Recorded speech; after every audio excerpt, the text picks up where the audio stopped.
Tom, welcome to the show. How are you today?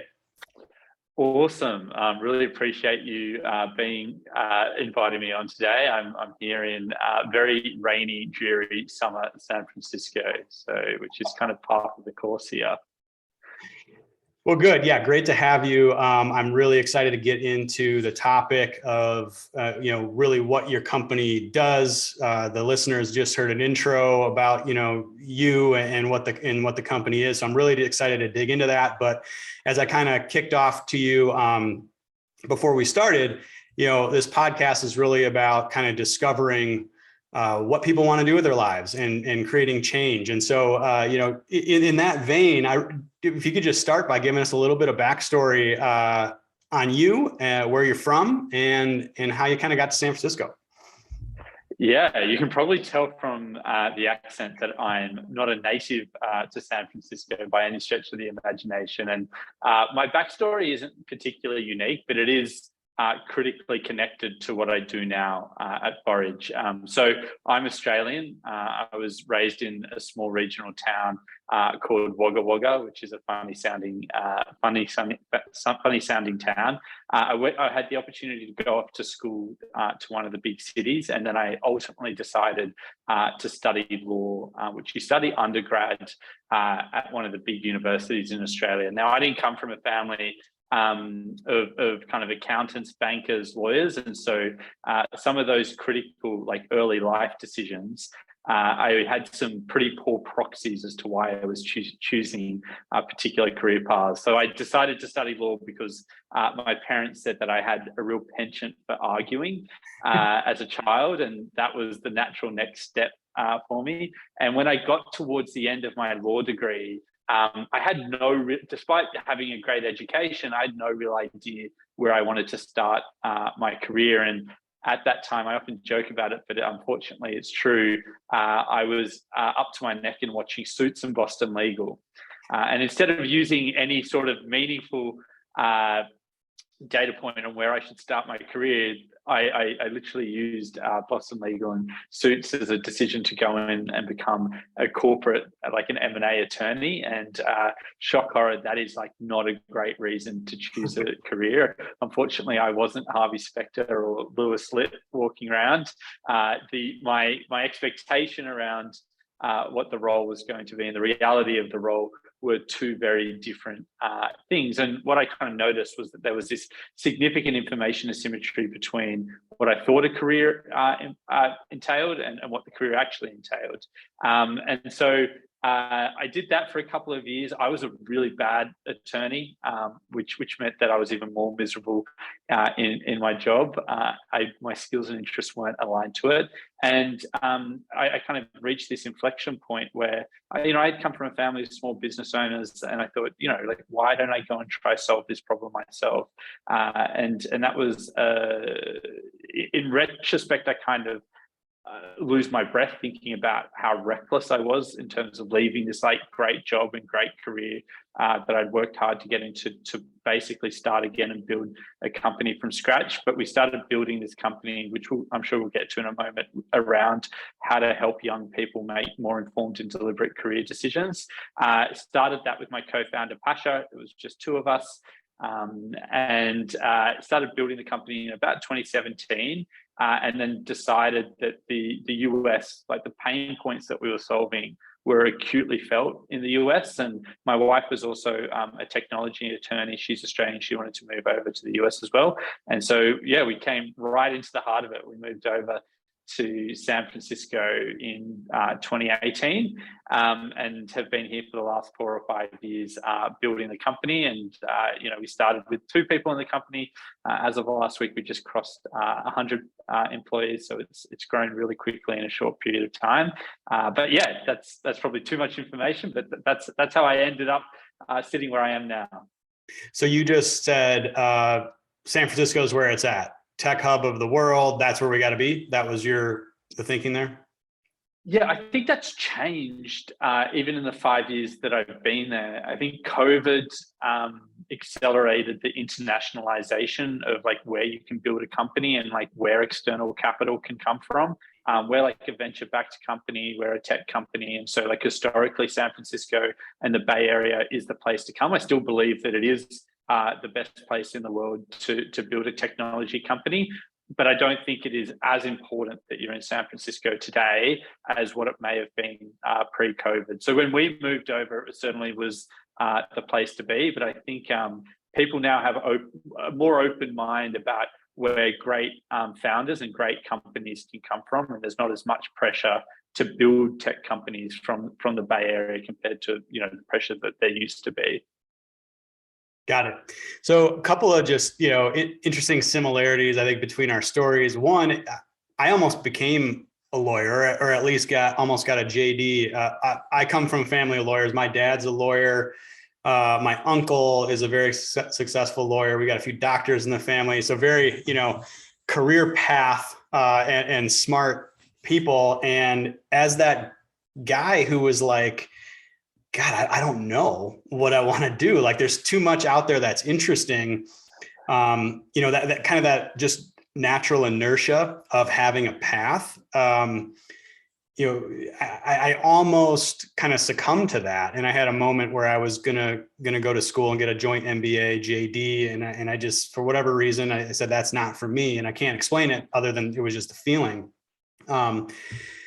You obviously went ahead with it, but we had that similarity. And then I think the other one is really what you're doing today was born out of your experience and kind of your frustration, and to go down the road of being a corporate lawyer and then years later deciding not to, like that. There's a big cost associated with that in terms of time and experience, and maybe the lessons necessary. But I think that there's obviously a lot of people who feel like you did, and I was one of them, who said there's got to be a better way to sort of align people with work, and so I just, that's one of the reasons why I just really wanted to talk to you today about what you guys are doing, and we will definitely get into that. So was there a particular moment that stands out in kind of your pivot from corporate lawyer? You kind of detailed how, maybe you weren't very good at it. But was there a particular moment where you woke up in the middle of the night and just said, I can't do this? Or how did that kind of unfold? I could tell that my focus, like any career, being a corporate lawyer was incredibly taxing. It requires like an incredible amount of time, effort, dedication. And if your heart's not fully in it, you can start to just tell like really easy. Like if you're sitting there at like 11 p.m., midnight, 1 a.m., like toiling away, doing work that you don't enjoy, that misery is kind of like exacerbated. And I could tell that I was starting to get distracted by things outside of my role. So, I thought, as I kind of mentioned earlier, I came from a family of small business owners, and certainly was like looking at like what other opportunities I could do to like build a business.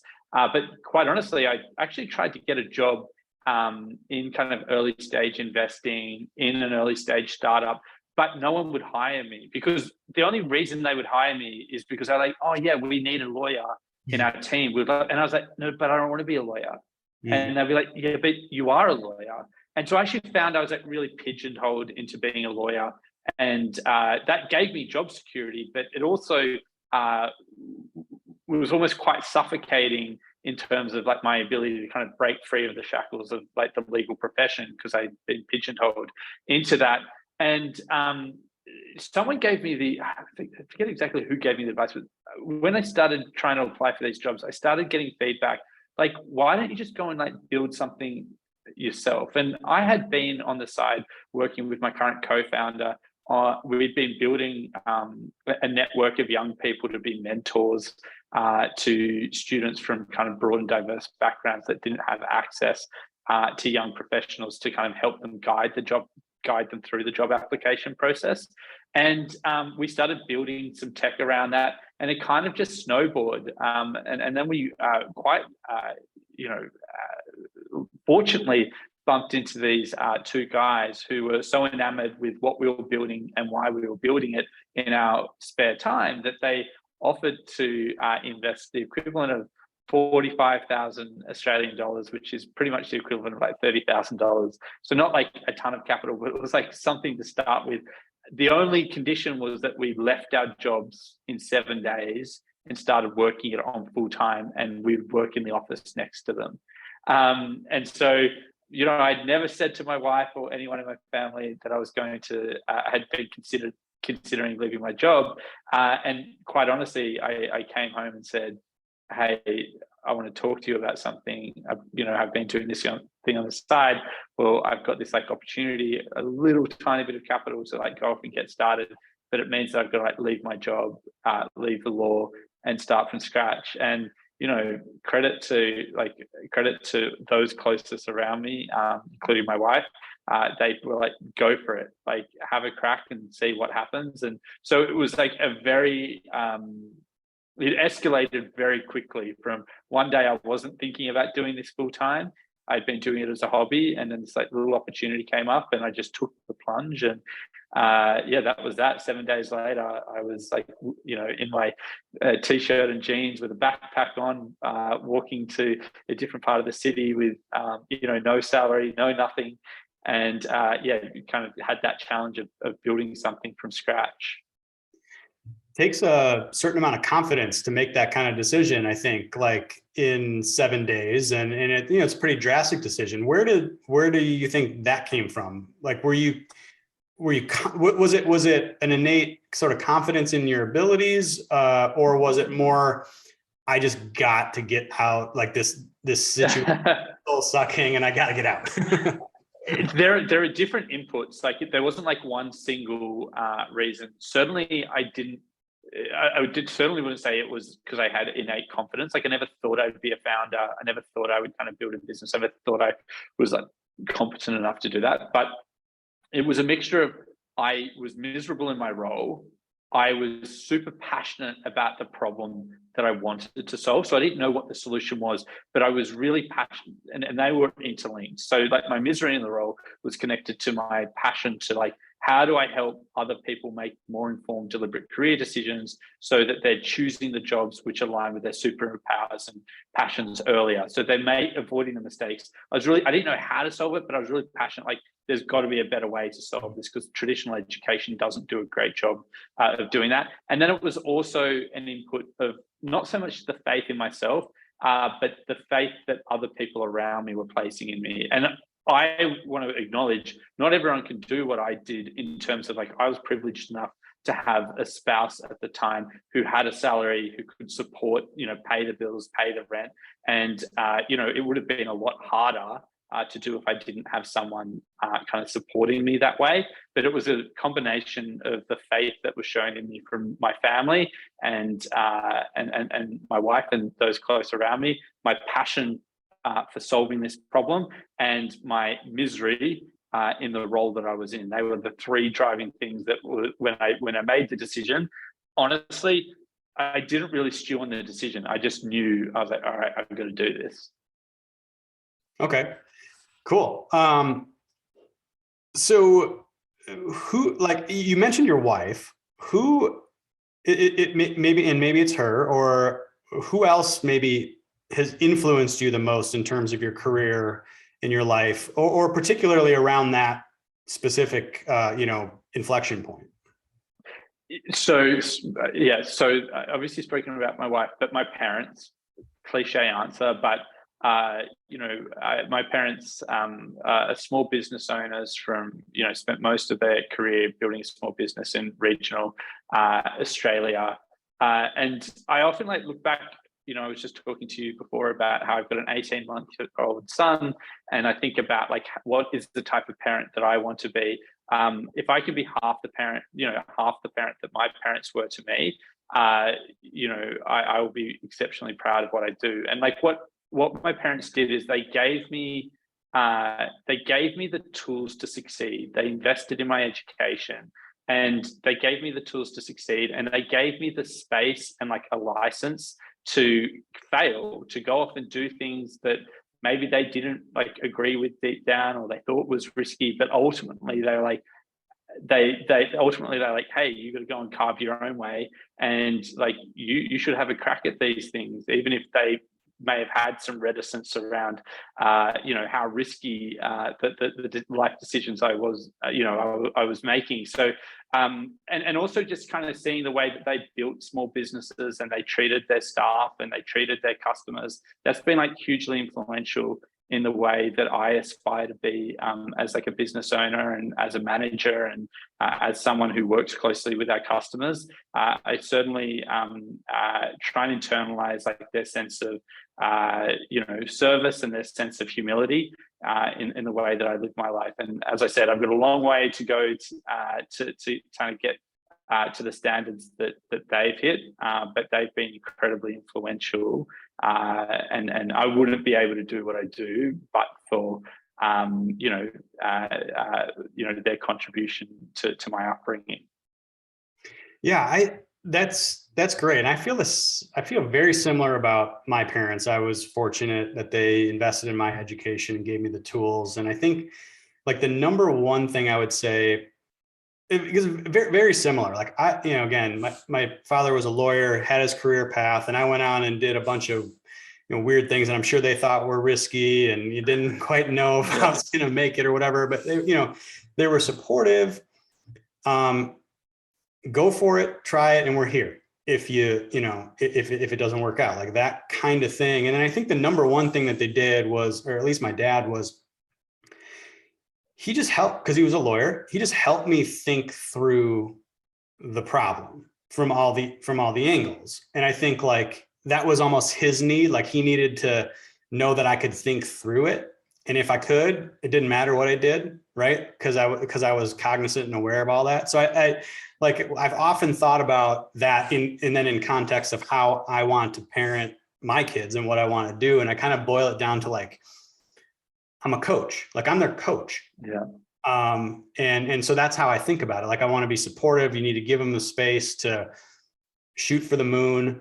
And you need to be able to be there with advice and guidance when they need it. And so that's like how I view my role with my kids and employees. Is I'm not an employer and I'm not really a dad. I'm a coach. Yeah, I love that. I love that analogy. Cool. So I want to dig into Forage now. So your company's Forage. We kind of talked about the inspiration for it coming out of really your just deep-seated feelings about figuring out careers and making better decisions about it.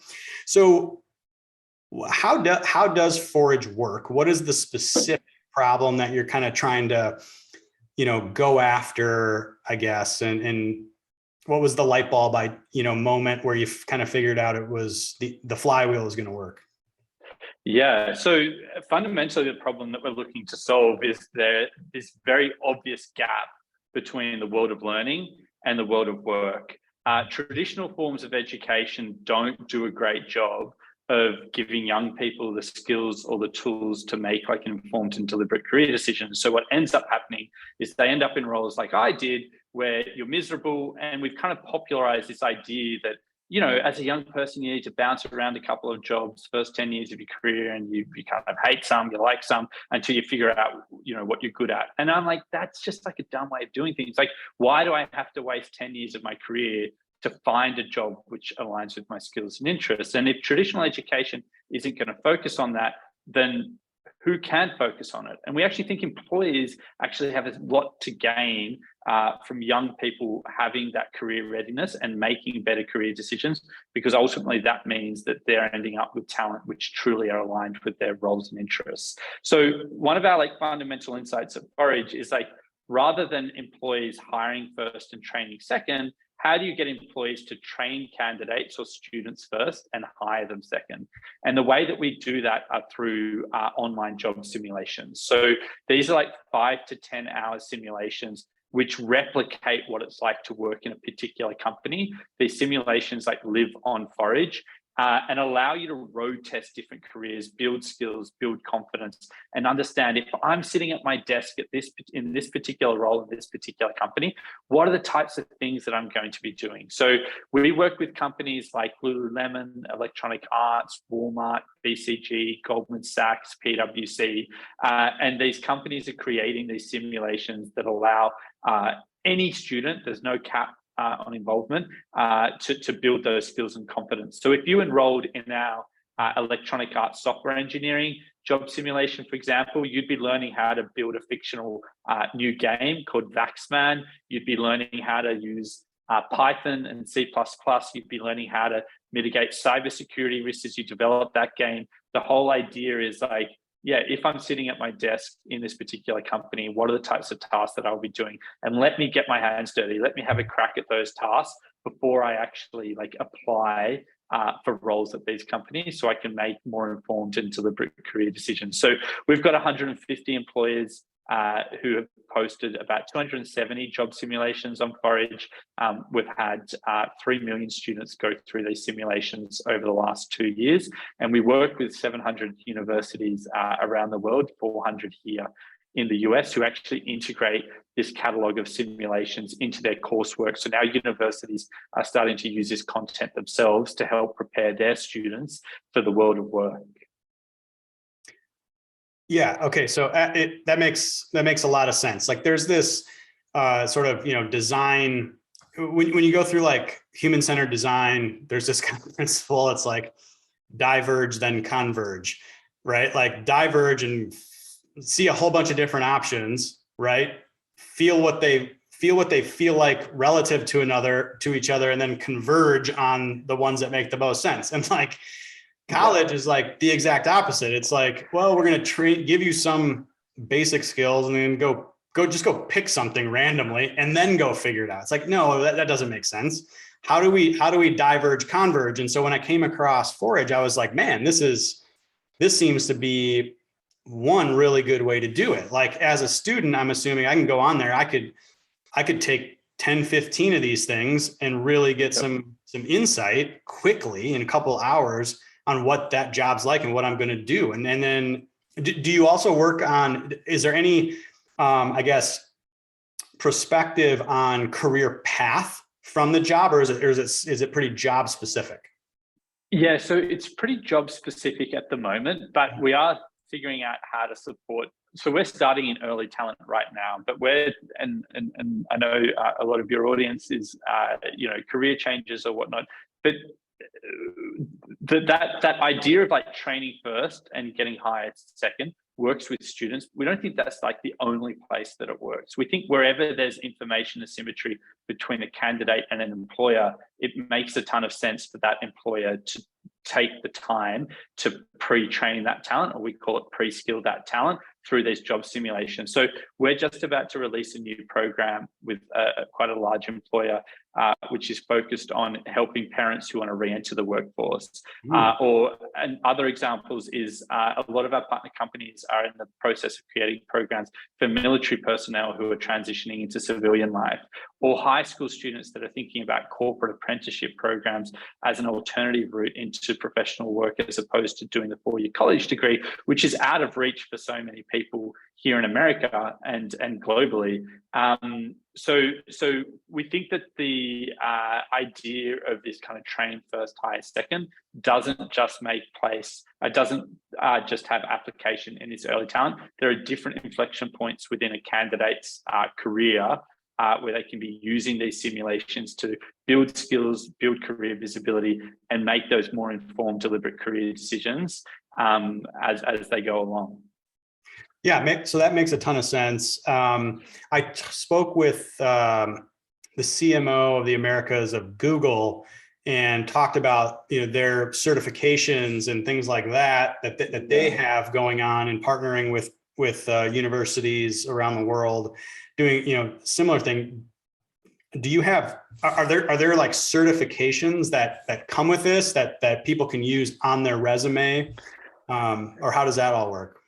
Yeah, so we absolutely love what Google has done with the Grow with Google kind of digital certifications, which they do alongside Coursera. So it is similar. I think the subtle difference between what they do and what we do is that our programs aren't so much focused on like building a generic skill. It's about building skills in the context of like a very specific role at a very specific company. And so unlike other online learning providers, what we're fixated on is how do you create online learning content, which is a direct path into employment.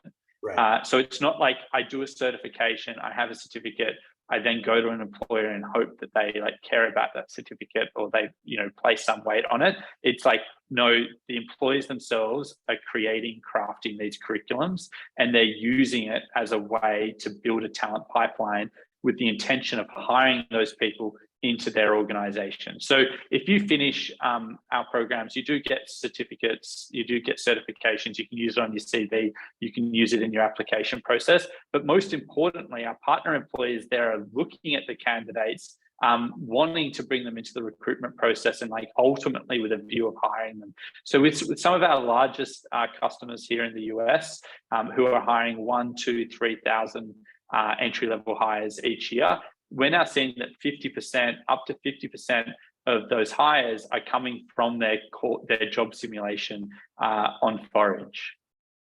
Yeah. Okay. That makes a ton of sense. Like, there's so much talk, especially at the entry level, coming out of college. Like, what's your advice for college students getting a job? How do they stand out? How do they get their resume seen, and apply for these jobs? It's like, well, here's an option, right?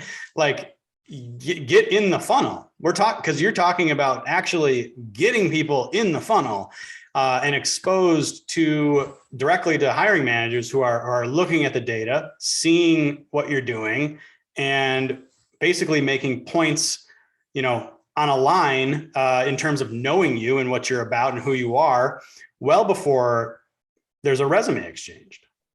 Exactly. And we think that the resume, to be honest, is a not great artifact or not great indicator for future success. Like, where we think the world of hiring is moving is towards this idea that you need to build your own portfolio of work, which is relevant to a particular industry and employer, and showcase your potential and showcase your skills through that portfolio of work.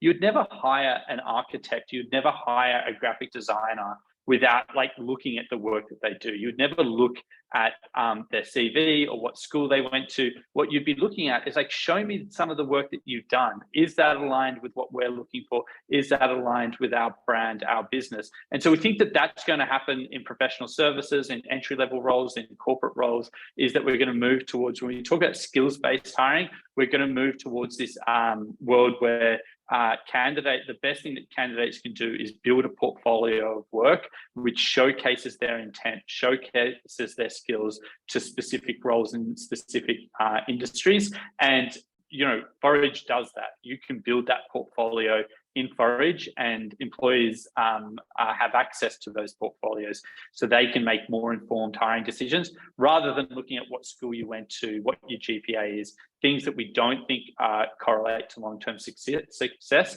and things which aren't great drivers of upward social mobility either. Bingo. Yeah.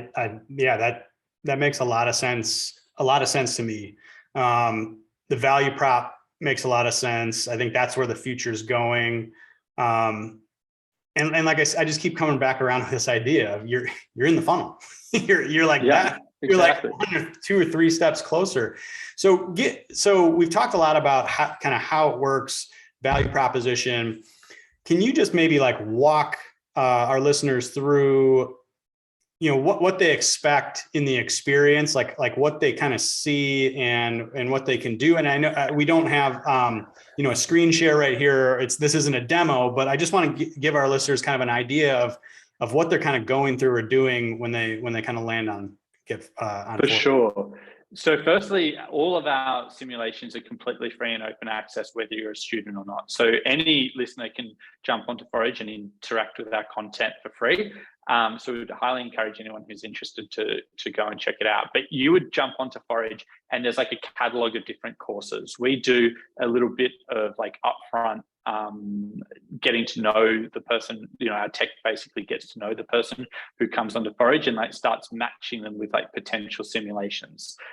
Then you decide to enroll in a simulation, and then you start going through some of the tasks and scenarios and educational resources to develop your skills. So if you enrolled into our KPMG data science program, the very first task is you'll got this like fictitious scenario where your customer is a giant retailer who's trying to sell a new product to a segment of their customers, and you're learning how to download this like data set on their particular customers and analyze that data set. So you're learning like, how do I analyze that data set? How do I extract like insights from that data set? And then the next step is, okay, now that you've extracted those insights, you have to do a fictitious presentation to the client.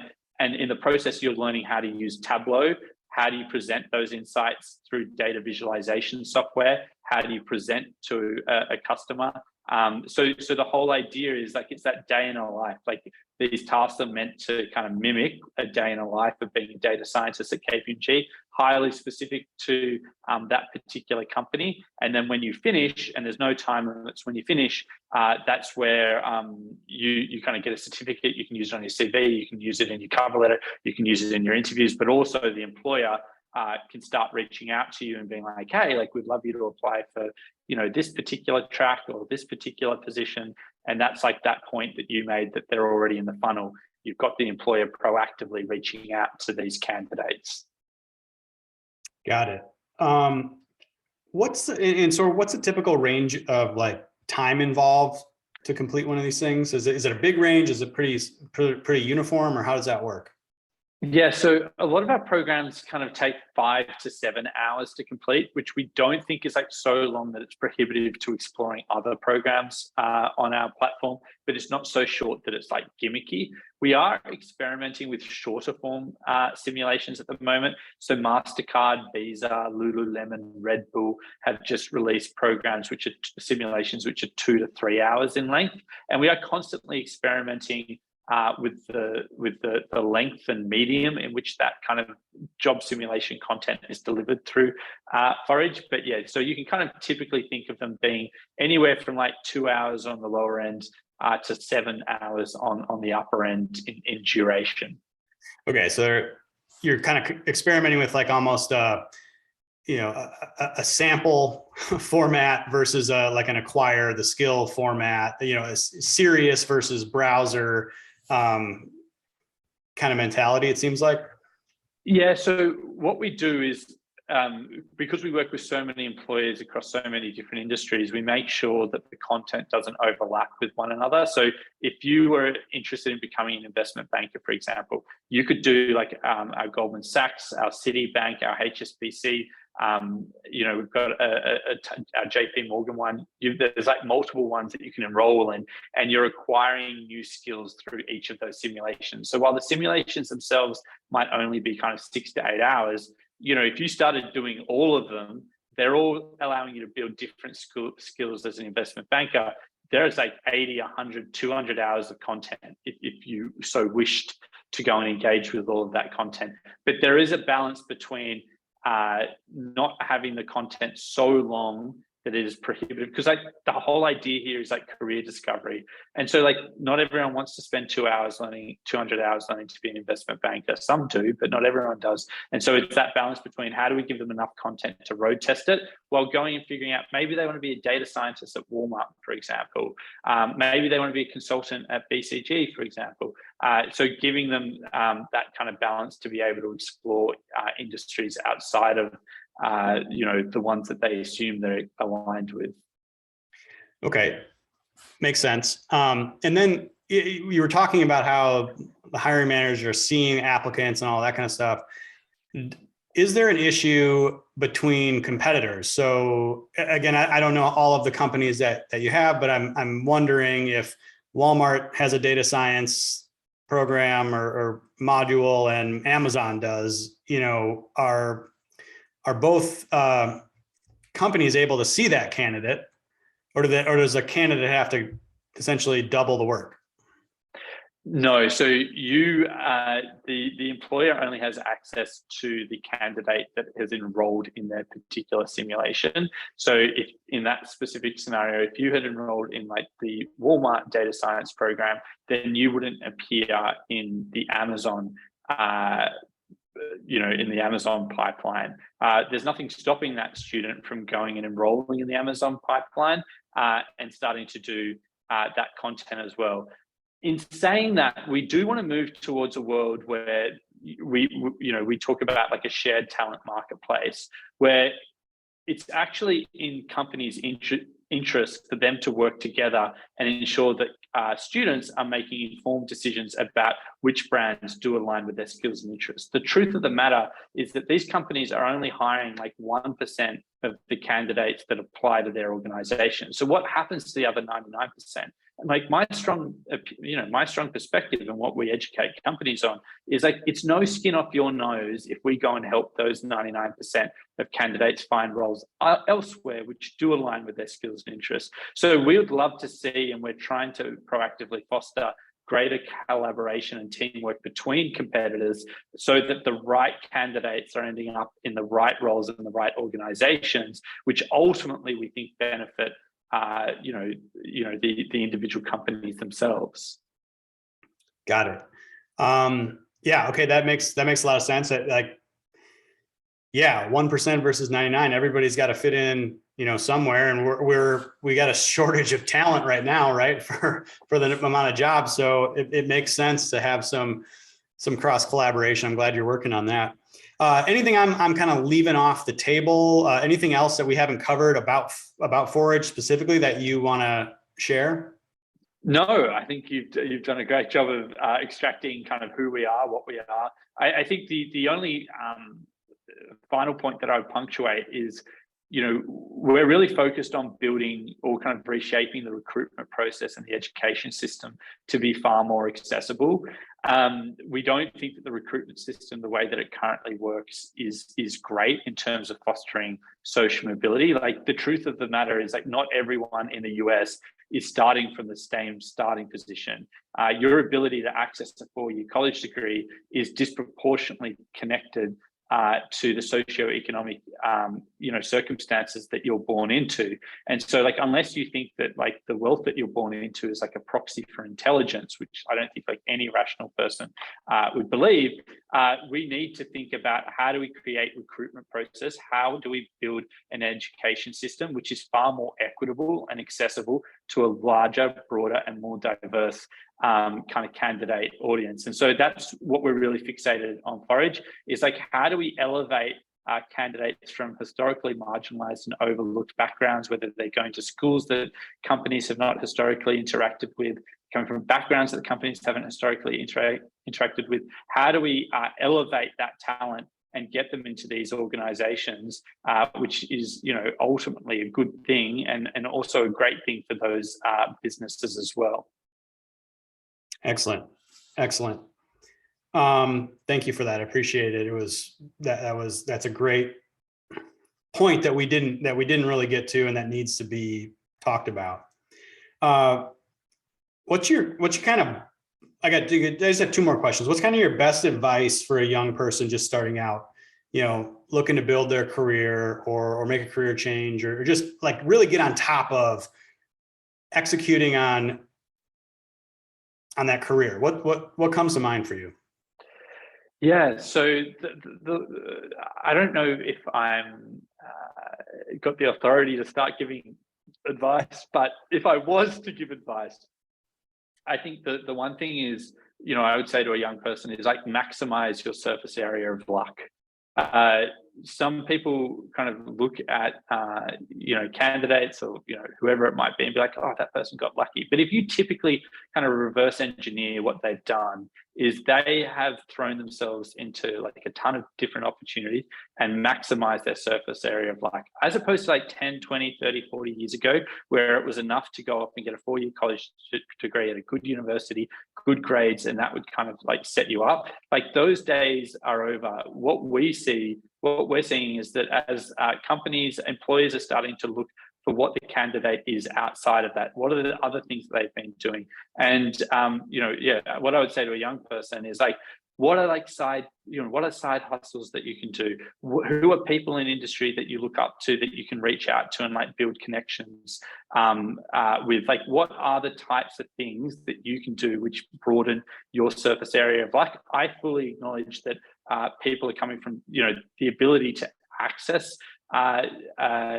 different networks or different opportunities is different for people from different backgrounds. But with what you've got, you've got to really go out of your way to maximize that surface area of luck. And then I also believe that by maximizing your surface area of luck, you will end up making a more informed, deliberate career decision because you've just had greater exposure to different opportunities, different pathways that sit out there. Yeah, well said. I think I think about it in terms of sort of finance topics, options, right? Like, and options have value. And so when you have a lot of uncertainty and you don't know what the next step is, you need to create options. And when you do know, you need to shed options. And so that kind of goes back to that diverge, converge framework that I was talking about before. So how do you maximize your surface area of luck? It's creating, some system to enable you to have a lot of balls in the air and pick up what works, and then bet heavier on, the signal that you find there and what you're sort of naturally excited about and passionate about, and where you get your opportunities. So I like that. I love the idea of that visual of luck having surface area and maximizing that when you're young. So thank you very much for that. Tom, where can more people find, or where can people learn more about you and you personally and your business? Yes, so Forage, first place for Forage is to check out our website, which is www.theforage.com.